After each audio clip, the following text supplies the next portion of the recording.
China's domination as the leading export of electric vehicles triggering global efforts to defend against its influence. China is poised to secure the top spot in worldwide automobile exports this year, a first in its history. Of these exports, over 1 million vehicles are expected to be electric vehicles and plug-in hybrid vehicles, commonly known as new energy vehicles, in China. Notably, more than a quarter of China's electric vehicle exports originate from the Chinese facilities of the American electric car company like Tesla, with the remaining being products from Chinese firms like Shanghai Motors and BYD. In major countries, the electric vehicle market faces slowing sales growth due to factors like higher prices compared to internal combustion engine vehicles, diminishing subsidies, and inconvenient charging infrastructure.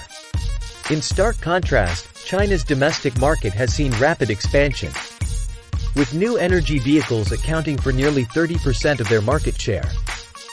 In the battery market, a critical component for electric vehicles, Chinese companies, including CATL and BYD, have secured the first and second largest market shares this year. As Chinese electric vehicles expand from the domestic market to the global stage, countries around the world have raised their defenses. Initiatives like the U.S. Inflation Reduction Act, IRA, introduced in the latter half of the previous year involve the implementation of electric vehicle trade barriers, such as subsidies and tariffs, to safeguard their domestic electric vehicle industries. The core focus of these national first policies is to counteract China's influence. The primary strategy to restrain China's electric vehicles, both in the US and Europe, is to enhance price competitiveness.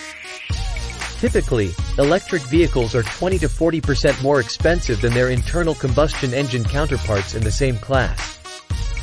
Chinese electric vehicles have effectively lowered their prices to a level on par with internal combustion engine vehicles by sourcing batteries at a lower cost from domestic suppliers.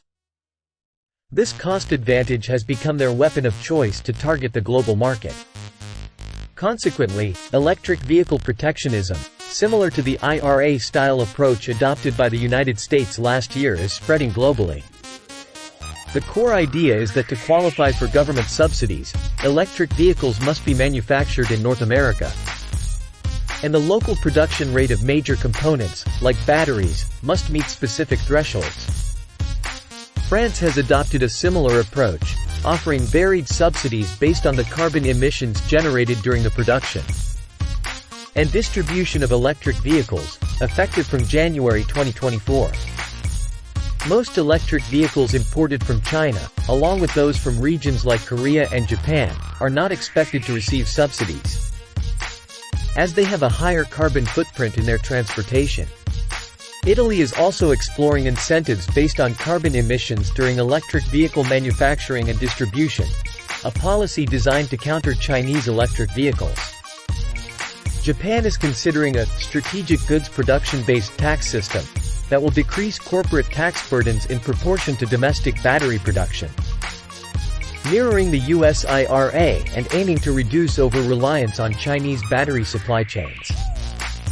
In September 2023, the European Union (EU) initiated an investigation into the legality of subsidies provided by the Chinese government for electric vehicles imported from China.